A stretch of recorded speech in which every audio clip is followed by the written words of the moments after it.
আসসালামু আলাইকুম। আজকে আমি আপনাদের সাথে শেয়ার করব বিকালবেলা চায়ের সাথে অথবা সস দিয়ে খাওয়া যায় এরকম একটা নাস্তা যা হাতের কাছে থাকা জিনিসপত্র দিয়েই বানানো যায়। এখন চলে যাচ্ছি মূল রেসিপিতে। প্রথমে আমি আলু বসিয়ে দিলাম সিদ্ধ করার জন্য টুকরা করে। এখন আমি এখানে নিয়ে নিলাম 1.5 কাপের মতো ময়দা, দিয়ে দিলাম একটু কালো জিরা, একটু তেল, একটু লবণ এবং পরিমাণ মতো পানি।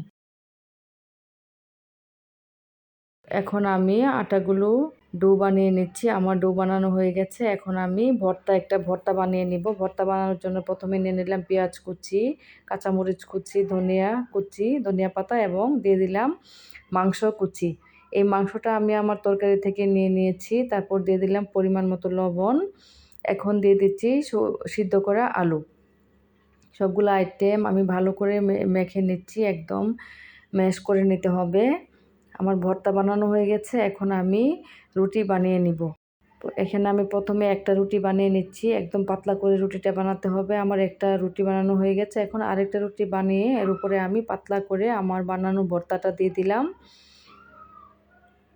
তার উপরে দিয়ে দিচ্ছি আরেকটা রুটি দিয়ে সাইডগুলো একটু ভালো করে মিশিয়ে নিতে হবে যেন ভাজার সময় ভিতরের ভর্তাটা বের হয়ে না যায়। এখন আমি সাইজ করে কেটে নিচ্ছি। আপনারা আপনাদের মতো ডিজাইন করে কেটে নিতে পারবেন। আমি আমার মতো করে কেটে নিচ্ছি। এই নাস্তাটা চায়ের সাথে খেতে অনেক ভালো লাগে। আমি এদিকে 3টা টুকরা একটু বড় করে নিচ্ছি চা দিয়ে খাওয়ার জন্য, আর বাকিগুলো একটু ছোট করে নিব, বাচ্চারা খাবে সস দিয়ে এই জন্য।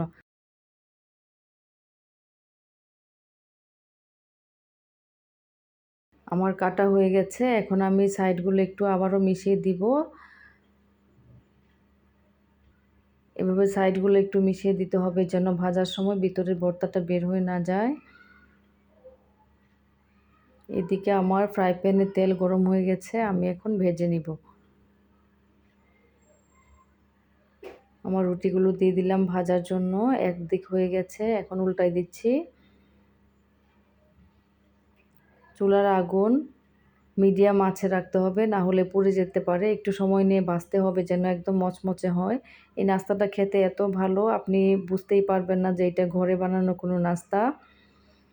মনে হবে যে বাইরে থেকে কিনে আনা কোনো নাস্তা, একদম মচমচে। বিকালে খাওয়ার জন্য এর থেকে ভালো নাস্তা আমার মনে হয় না আর হতে পারে। অনেক মজার একটা নাস্তা এবং খুব সহজে ঘরে থাকা জিনিসপত্র দিয়েই বানানো সম্ভব। চাইলে আপনিও বানাতে পারেন। আশা করছি একবার হলেও ট্রাই করবেন।